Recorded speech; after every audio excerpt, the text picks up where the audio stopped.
Yes, start Kariya. Today, I will discuss about communication, which is very vital, very important nowadays, especially for the students, those are preparing for job, especially private job. Look, here it is written, what it is written? Effective communication, right? Communication का मतलब क्या है कि अपना feeling को, emotion को share करना। तो इसके लिए हमको लैंग्वेज की जरूरी है। We need a language, not only language but also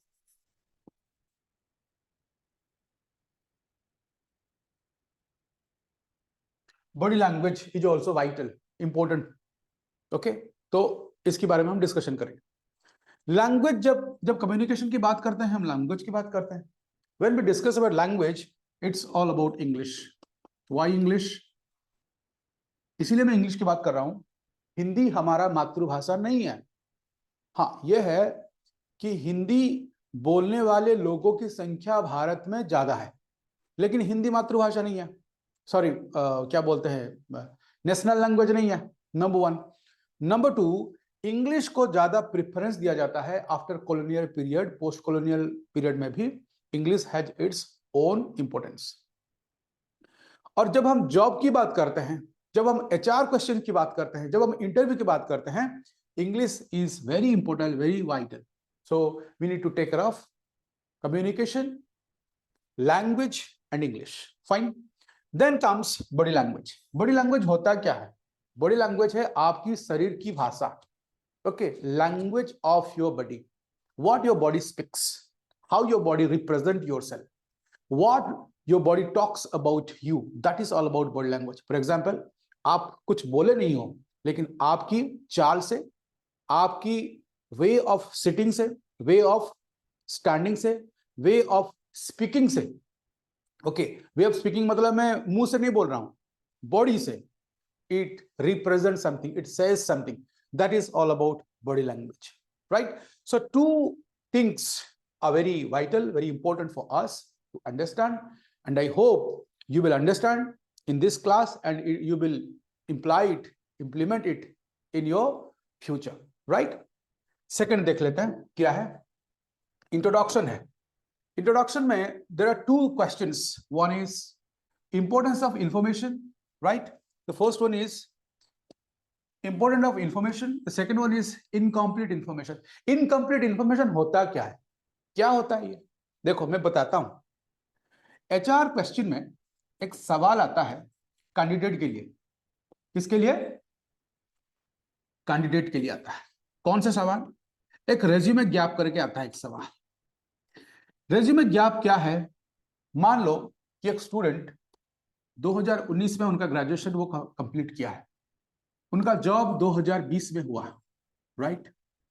2022 तक वो जॉब में है, ठीक है। 2022 में एक इंटरव्यू उसने फेस किया, राइट? वो एक इंटरव्यू के लिए गया, तो इसमें जो गैप है 1 ईयर का, 1 ईयर का जो गैप है, इसको लेकर के सवाल पूछेगा एचआर। लेकिन the candidate who doesn't have knowledge about this one, he unable to answer it properly and he will misanswer, he will mislead, right? So that's why information is very important, and और else incomplete information. Information अगर ठीक से complete मतलब आप तक नहीं पहुंचेगा, तो आपकी फीडबैक और आपकी response will not be proper. That is all about the important of information. लेकिन अभी सोचने की कोशिश करेंगे, इंफॉर्मेशन होता क्या है? What is information? Information is the foundation of knowledge. अगर आपको नॉलेज लेना है, नॉलेजियस बनना है, तो आपको इंफॉर्मेशन लेना पड़ेगा। So how many information?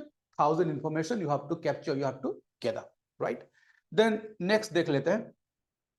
next है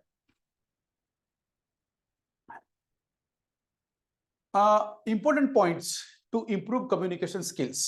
communication skill, communication को तो हम एक स्किल मान लेते हैं, तो कम्युनिकेशन स्किल को समझने से पहले I want to make you understand skills. Skills होता क्या है? What are skills? स्किल्स एक कला है, okay? A way of doing something else, that is all about skill. इसको हम स्किल कहते हैं, राइट। कोई भी चीज को आसान तरीके से उसको करने की कला, करने की वे, उपाय, that is all about skill. और जब हम कम्युनिकेशन स्किल की बात करते हैं, कम्युनिकेशन क्लास के अंदर हम स्किल को दो भाग कर देते हैं। Skill is divided into two parts. एक को हम कहते हैं हार्ड स्किल, दूसरे को हम कहते हैं सॉफ्ट स्किल। सॉफ्ट स्किल्स, जो हार्ड स्किल है, what is hard skill? Hard skill को हम नॉलेज के साथ जोड़ते हैं, इसको हम इंफॉर्मेशन के साथ जोड़ते हैं, उसको हम इंफॉर्मेशन के साथ जोड़ते हैं। और किसके साथ जोड़ते हैं? सर्टिफिकेशन, उसको हम सर्टिफिकेशन के साथ जोड़ लेते हैं। और जब when we discuss about soft skill, soft skill को हम ह्यूमन स्किल कहते हैं। क्या कहते हैं? ह्यूमन स्किल्स कहते हैं। ह्यूमन स्किल्स मतलब नॉलेज को छोड़ दिया जाए, नॉलेज को छोड़कर any skill we have in us, the way of walking, the way of sitting, the way of interacting with others, attitude we have for others, attitude for book, attitude for friends, attitude for organization, the hobby we inculcate in us, everything comes under soft skill, right? और इसमें जो prior जो important part है उसको हम कहते हैं communication. इसको हम कहते हैं, क्या कहते हैं? उसको हम कहते हैं, जो लिखा गया है कहां है, हाँ, कम्युनिकेशन। उसको हम कहते हैं कम्युनिकेशन और कम्युनिकेशन स्किल्स। इसमें थोड़ा हम देख लेते हैं, we will try to understand इसमें क्या, सॉरी ब्रश नहीं है, ओके ठीक है, नो प्रॉब्लम। इसमें जो है तीन चीज दिया हुआ है। वन, कम्युनिकेशन स्किल्स को 10% words, 13% tone and 60% body language बोला गया है, राइट? दैट मीन्स जो वर्ड्स हम यूज करते हैं किसी के सामने, ओके, या फॉर्मल कम्युनिकेशन हो या इनफॉर्मल कम्युनिकेशन हो, केवल एंड केवल 10%, कितना छोटा अमाउंट वर्ड्स काम करता है। और ज्यादातर क्या है, बॉडी लैंग्वेज काम करता है। 60% जो है वो बॉडी लैंग्वेज काम करता है। देखो, body language including your dress code, body language including your facial expression, body language including the way you stand, you seat, you work, you try to move your hands, right? वो 60% impact डालता है communication skill में, communication process. इसमें दो चार सवाल है, सवाल है टोन को लेकर के, ट्यूनिंग को लेकर के, और दो सवाल है बॉडी लैंग्वेज और मिस कम्युनिकेशन को लेकर के। मैं पहले कहना चाहता हूं टोन होता क्या है। टोन और वॉइस, ओके, मतलब अगर हम खुशी है, राइट, कॉन्फिडेंट है, हमारे अंदर इंफॉर्मेशन भरा हुआ है, तो हमारी वॉइस जो है बहुत एनर्जेटिक होगा, राइट? हमारी वॉइस, हमारा अप्रोच बहुत उम्दा होगा, एनर्जेटिक होगा, राइट? अगर हमारे पास नॉलेज नहीं है, अगर हम फिजिकली वीक है, अगर हम मेंटली वीक है, तो हमारी वॉइस बहुत कम होगा, पूरा धीरे धीरे हम बोलेंगे। तो हम अपने वॉइस से हम अपने आप को रिप्रेजेंट कर देते हैं। हम यहाँ क्या, अपने आप को रिप्रेजेंट करते हैं। इसीलिए वॉइस और टोन की बात किया गया। मैं एक सेंटेंस लिख रहा हूं, ओके, ताकि हमको समझ में आ जाएगा कि ट्यूनिंग ऑफ द सेंटेंस कैसे होता है इंग्लिश में। एक सेंटेंस ऐसा है, what is your name, question mark. अगर ये हिंदी की तरह इसको बोलते तो हम कैसे बोलते? What is your name. लेकिन इंग्लिश में हम कैसे बोलते हैं? What's your name. व्हाट्स मतलब इज को हम व्हाट के साथ ऐड कर दिए, यूज को बहुत छोटा कर दिए, नेम को बड़ा किए। What's your name, what's your name, what's your name. इसका मतलब जो मॉड्यूलेशन इंग्लिश में है, हर वर्ड को एक तरह स्ट्रेस नहीं दिया जाता। कोई वर्ड को जोर से बोला जाता है, कोई वर्ड को धीरे बोला जाता है, कोई वर्ड को और किसी के साथ मिक्स किया जाता है, right? It is very vital, it is very important, specially in communication skills. उसके बाद जो है बॉडी लैंग्वेज। बॉडी लैंग्वेज क्या है, मैंने समझा दिया था। बॉडी लैंग्वेज ऐसा है कि आप अपने आप को कैसे रिप्रेजेंट कर रहे हो आप लोगों के सामने, हाँ, थ्रू योर बॉडी। आप क्या कहना चाहते हो, क्या डेमोन्स्ट्रेट कर रहे हो, क्या बोलते हैं, डेमो कर रहे हो, अपने बॉडी का डेमो, अपना बॉडी का डेमोन्स्ट्रेशन, राइट? क्या कर रहे हो, that matters a lot in today's globalized world. Then miscommunication, मैंने एक एग्जांपल दे दिया, कोई भी चीज को अगर ठीक से नहीं बोलोगे तो ये मिसकम्युनिकेशन में चला जाएगा। अगर अपना इंफॉर्मेशन को ठीक से पहुंचा नहीं पाओगे ऑडियंस के पास, एचआर के पास, इंटरव्यूअर के पास, एम्प्लॉयज के पास, तो ये मिसकम्युनिकेशन हो जाएगा, राइट। तो नेक्स्ट देख लेते हैं। नेक्स्ट क्या है कि important points to improve communication skills, few things दिया गया है, 7 है, 7 ही नहीं है, ज्यादा होगा, ओके 8 9 10 भी होगा। एक है कॉन्फिडेंस। कॉन्फिडेंस क्या है? कॉन्फिडेंस जो है मतलब हम क्या बोलते हैं, वी आर कॉन्फिडेंट, मतलब एक शक्ति, एनर्जी हमारी अंदर है, होना चाहिए। लेकिन एनर्जी कैसे आएगा? until unless you have information, until unless you have background knowledge, आपके अंदर कॉन्फिडेंस नहीं आएगा, कभी भी नहीं आएगा। इंफॉर्मेशन जरूरी है, उसके साथ साथ और क्या जरूरी है, आप जो जो रिक्वायरमेंट है, अगर वो चीज आपके पास है, मान लो कि कम्युनिकेशन स्किल, इंग्लिश लैंग्वेज की पकड़ है, तो आपके अंदर एक कॉन्फिडेंसनेस दिखेगा, राइट। और ये कॉन्फिडेंसनेस ही आपको बताता है कि आप सुटेबल हो या आप रिजेक्टेड हो, right. So confidence is very vital, very important. Then enthusiasm मतलब क्या है? What is enthusiasm? Enthusiasm is nothing but interest, more interest to do something, more interest to achieve a goal, more interest to complete your assignment. Enthusiasm दिखने से पता चल जाता है कि बंदा कुछ करने का लायक है, वो बनेगा, कुछ करेगा, कुछ करके दिखाएगा समाज के लिए, कुछ करेगा अपने कंपनी के लिए, अपने बॉस के लिए, अपने ऑर्गेनाइजेशन के लिए। ये चीज वो देखते हैं, और जो चीज कम्युनिकेशन स्किल को ज्यादा मतलब क्या बूस्टर, जैसे कि बूस्टर डोज बोल सकते हैं, बूस्टर डोज दे देता है। और क्लियर ऑब्जेक्टिव या फिर एम्बिशन, टारगेट, क्लियर टारगेट एक इंसान के पास हो, तब जाके वो अपना कैरियर, अपना जो है क्या बोल सकते हैं एम्प्लॉयबिलिटी, जो स्किल्स है उसको वो बढ़ा सकता है। अगर वो ही क्लियर नहीं है कि कहां जाएगा, तो ऑर्गेनाइजेशन को वो कहां लेके जाएगा? It is very confusing state, right. So he has to be very clear, very objective. Then self prepared script. Self prepared script का मतलब, जब भी हम बिजनेस कम्युनिकेशन की बात करते हैं, अब हमको पता है कि कोई भी ऑर्गेनाइजेशन बेसिकली हमारी सब्जेक्ट के हिसाब से 4 भाग से हम डिवाइड करते हैं। पहले को कहते हैं हम एपेक्स लेवल, लास्ट को कहते हैं हम बेस लेवल, और 2 को कहते हैं मीडिएटिंग लेवल 1, उसको कहते हैं mediating level 2। Okay, apex level में जो है पावर जो है वो ज्यादा रहता है, हम ऐसे मानते हैं, क्या मानते हैं, पावर जो है ज्यादा रहता है। और यहां जो है नंबर ऑफ वर्कर्स जो है बहुत ज्यादा हैं, लेकिन उनके पास पावर नहीं होता है। ये हमको कहा जाता है जो प्रिपेयर्ड स्क्रिप्ट है। तो इसी के अंदर जो जो भी कम्युनिकेशन होगा, चाहे वो ओरल मोड पे हो या फिर रिटन मोड पे हो, अगर हमारी दिमाग के अंदर, if we are well prepared to answer the questions, and if we are well prepared, what are the questions are being asked to you, then your communication skill will be fantastic, marvellous. Then subject matter, किसी भी चीज में subject का importance बहुत बड़ा role play करता है। और इफेक्टिव स्टार्ट जो है ना, जो हम कहते हैं हिंदी इंग्लिश में, first impression is the last impression.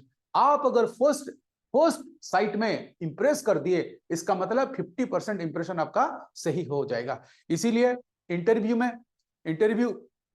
Mock interview में हम क्या बोलते हैं बच्चों को, स्टूडेंट्स को कहते हैं कि फर्स्ट क्वेश्चन आपका है आपका इंट्रोडक्शन, जिसको कहते हैं इंट्रोडक्शन, उसको सही करो, क्योंकि that is the first question which will be asked in the interview. अगर ये सवाल को अगर ठीक तरीके से, ठीक ढंग से अगर रिप्रेजेंट कर दिए, तो आपका 30 to 40% चांसेस है कि एचआर की जो पॉजिटिव इंप्रेशन आप ऑलरेडी ले चुके हो, या फिर एचआर आपके बारे में कन्विंस हो चुका है। इसीलिए इफेक्टिव स्टार्ट की बात किया जा रहा है। और क्लियर वॉइस, आपकी वॉइस में क्लियरिटी हो, आप फास्ट बोल रहे हैं, बहुत धीरे धीरे बोल रहे हैं, कोई मैटर नहीं करता, राइट। आपको क्लियर के साथ, जैसे कि आपकी ऑडियंस आपकी भाषा, आपकी वर्ड्स, आपकी सोच को समझ सके, यह चीज हमको ध्यान देना होगा ताकि कम्युनिकेशन हमारा अच्छा हो।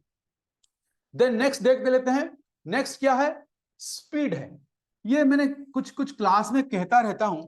कभी कभी क्या होता है कि कुछ बंदे क्या करते हैं, इंग्लिश उनको आता नहीं है तो बहुत फास्ट बोलते हैं।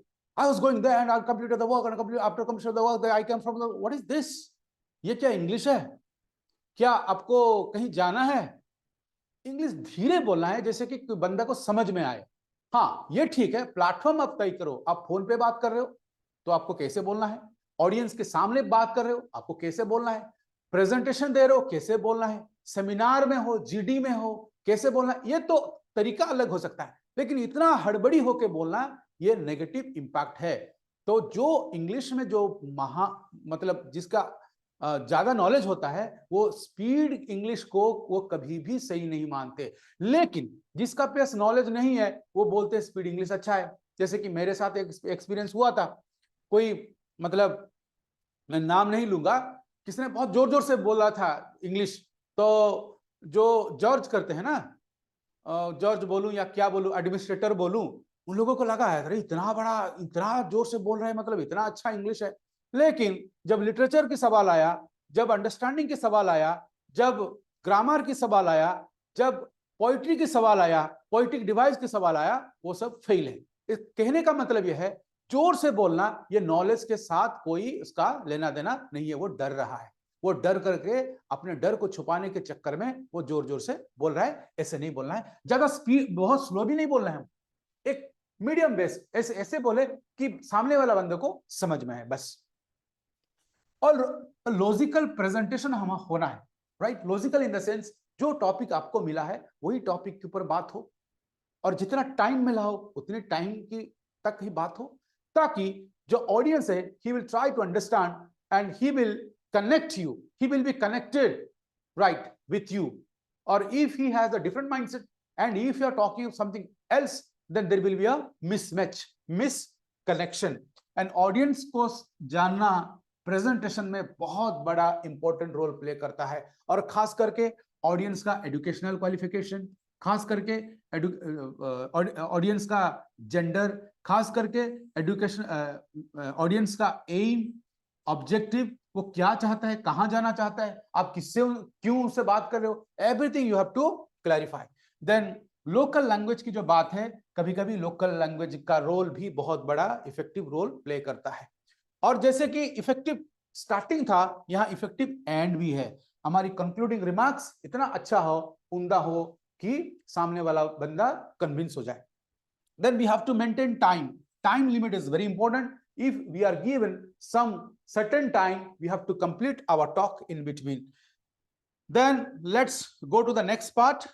Next part, look at here 5 parts are written. One is speaking, second one is writing, third one is listening, fourth one is reading, and non-verbal communication. Now just try to understand non-verbal communication होता क्या है। Non verbal communication में देखो एक picture दिया गया है, and we will try to understand what the picture is and what the picture represents, right? And what we understand from the picture, that is all about non verbal communication. और यहां देखो वो जो लड़का हो या लड़की हो वो सो करके पढ़ रही है। रीडिंग इज इंपॉर्टेंट, बट कभी सो करके पढ़ना इसको कभी अच्छा मतलब अच्छा वे ऑफ रीडिंग नहीं कहा जा सकता है, राइट? ये टाइम पास हो सकता है, लेकिन हाँ एक पिक्चर है, रीडिंग जो कि वेरी इंपॉर्टेंट हमारे लिए है, we have to develop that skill.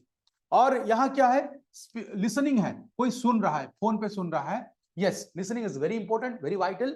And यहां मैं एक बात कहूं, number of students when they come to the class, what the question they put, वो बोलते हैं कि सर हमको अच्छे से इंग्लिश बोलना है। 1 घंटा तक क्लास होगा, जो बंदा बोलेगा कि मुझे अच्छे से इंग्लिश बोलना है, he will not be listening to all the words, all the sentences. How he can speak? Is it possible without listening? So speaking is because of listening. If you are unable to listen properly, you cannot speak. To be a speaker, you have to be a listener, right? To be a speaker, you have to be a reader, because reading and listening, which is input, just like input devices in the computer, right? Through which you take information into your brain. And when you talk about writing, when you talk about writing and speaking. Writing and speaking, right? It is already written. Speaking and writing, you need to take care of two things. Then only you can write better and then only you can speak better. और ये picture को देखो, ये एक audience का communication है, वो एक इंटरव्यू का नहीं है. It is not about what is called as personal communication. It is all about communication in front of what is called as more number of people. And look at the body language, the hand, the posture, gesture. Look at the confident, right? So this is the way we need to maintain, right? And non-verbal communication मैंने आपको बोल दिया था, right? Next देख लेते हैं. The effective speaking के लिए there are few things which is given. You have to understand the person to whom you want to discuss. किसके साथ तुम बात कर रहे हो? You have to understand the audience first, right? And second thing, don't put your hand inside the pocket. लिखा गया है कभी भी, खास करके when you are going for a presentation, right? When you are going for a demonstration in front of others, you better not to put your hands in the pocket. It has a negative impact. Okay, you must not do it.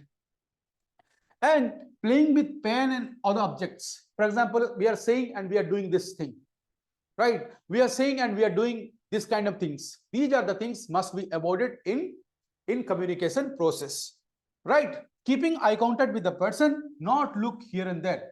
Sometimes what we do, if somebody is speaking in front of us, we do not look at the person. If we want to talk to the same person, we look here, there, to the light, to the fan, and we discuss. These are the negative remarks. It has to be avoided. Then sunglasses must not be put, right? And you have to be normal as you can. The way you are normal, the way you have to represent. No need to be more expressive. No need to be make more what is called as more energetic. Okay, the way you are, the way you supposed to be, by which the knowledge you have gathered, the information you have kept, that will be delivered properly. So you must not be more what is called as more showing, right? No need to be more showing. Be normal as you are. Then दूसरा देख लेते हैं, public speaking. Public speaking में है क्या है? What is there in public speaking? Public speaking में there are three things to be discussed here. Number one is presentation, right? Presentation, visual aids, and delivery. Delivery मतलब the method we use, how we deliver the talk to others. That is very vital, very important for us to understand. Then visual aids मतलब pictures, कुछ pictures आपने show किया, कुछ diagram आपने दिखाया, कुछ tables दिखाया, तो इसका इम्पैक्ट बहुत बड़ा लेवल पर ऑडियंस के ऊपर पड़ता है, चाहे वो किसी भी एज ग्रुप का हो, टीनेजर हो, एडल्ट हो, कोई भी हो, इम्पैक्ट पड़ता है. और उसके साथ साथ आपका प्रेजेंटेशन कैसा है, including your body language, including your voice, including your tone, including your gesture, everything to be fantastic, to be marvellous, by which you can connect with the audience, and what you want to deliver, that will be reached to the audience, right? उसके बाद देख लेते हैं, we'll try to understand the next, that is good presentation क्या है. कुछ कुछ parts यहाँ है. Good presentation में क्या है, आपको ऑडियंस के ऊपर रिसर्च करना होगा. क्या बताया गया है? You have to research an audience. क्यों, मैं किससे बात करने जा रहा हूं, कितने नंबर के होंगे, उनका जेंडर क्या होगा, एजुकेशनल क्वालिफिकेशन क्या होगा, all the things are to be taken into consideration. और एटीट्यूड ऑफ द ऑडियंस, उनका एटीट्यूड क्या है, मेरा एटीट्यूड क्या है, क्या हमारी एटीट्यूड में कोई कनेक्शन है कि नहीं है, all the things must be understood. और very vital thing here is mood of the audience भी देखना होगा. कभी कभी क्या होता है, ऑडियंस को सुनने का नहीं है और स्पीकर बोलता जा रहा है, 2 घंटा तक बोल रहा है, 5 घंटा तक बोल रहा है, क्या बोल रहा है उसको भी पता नहीं, राइट? तो ये जो मिसमैच है कम्युनिकेशन में, उसको हमको ध्यान में रखना ही होगा. तो क्या करना होगा, you have to understand the mood of the audience, attitude of the audience, and you have to examine the audience, where they are from, what are the qualifications. If you understand all the things, then your presentation will be super. Okay, the next क्या है, कुछ limits बताया गया है, कुछ limit होना चाहिए. Okay, कुछ प्रेजेंटेशन के बारे में कहा जा रहा है, कुछ प्रेजेंटेशन हो, समरी हो और मेजर पॉइंट्स हो आपकी प्रेजेंटेशन में, कोई पॉइंट्स जो पॉइंट ड्रैग करे ऑडियंस को, हाँ आपके तरह खींचे, इस तरह की कुछ चीज आप अपनो मतलब आपसे देना पड़ेगा, राइट।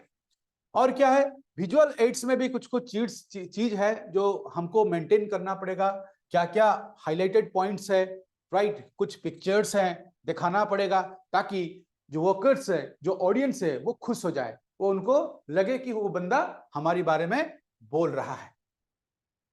और जब हम डिलीवरी कर रहे हैं, हमको क्या क्या चीज देखना होगा, आई कांटेक्ट हमको देखना होगा, ये जब वाइटल रोल है, और इसमें हम चूक जाते हैं। आई कांटेक्ट यहां लिखा गया है, देखो आई कांटेक्ट है, okay, clarity to first here, style straight, हाँ, जेस्चर, क्वेश्चन, रिस्पॉन्ड।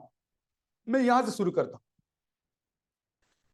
करता हूं, अभी आपको भारत इंडियन पॉलिटिक्स में यह दिख रहा है कि जो वो मतलब पोस्ट में है, वो सवाल लेना नहीं चाहता, किससे, ऑडियंस से, लोगों से, सिटीजन से, और उत्तर देता है तो घुमा फिरा करके। यहां क्या लिखा गया है, respond to the question without being side track. Side track मत करो, जो सवाल है सवाल के उत्तर दो, don't side track the question, don't say what is you have mugged, you have kept in your brain. You answer the question what the question is being answered by, being put by the audience. ये important चीज है, हमको देखना होगा।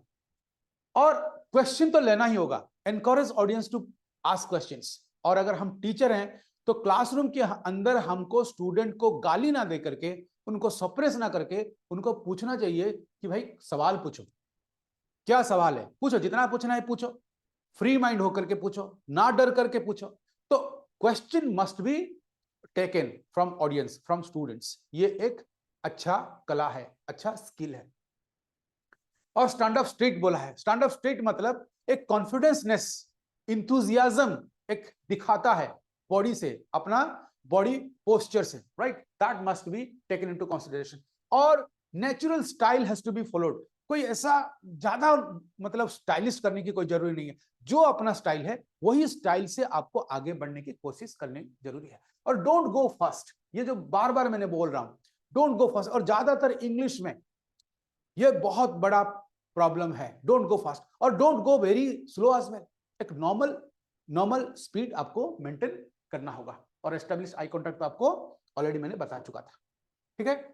और उसके बाद है इफेक्टिव राइटिंग है। इफेक्टिव राइटिंग में भी आपको विजुअलाइज करना होगा, ऑडियंस को देखना होगा आप किसके लिए लिख रहे हो, क्या लिख रहे हो, रीराइट करना होगा, एक काम इन्वायरमेंट में आपको बैठना होगा, राइट। उसके साथ आपका ग्रामर में आपका जो पकड़ सही हो, वर्ड मीनिंग आपको पता हो, ताकि आपका राइटिंग स्किल अच्छा होगा। नेक्स्ट देखते हैं इफेक्टिव लिसनिंग।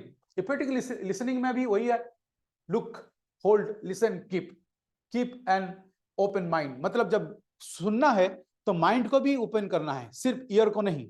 माइंड को हम ओपन नहीं करते हैं, ये इंडियन कॉन्टेक्स्ट में इंडियन एक कल्चर बन चुका है, we don't open our mind, that is a bigger problem for us. उसके बाद जो डिस्ट्रक्शन है, ओके, डिस्ट्रक्शन है, these are things must be avoided.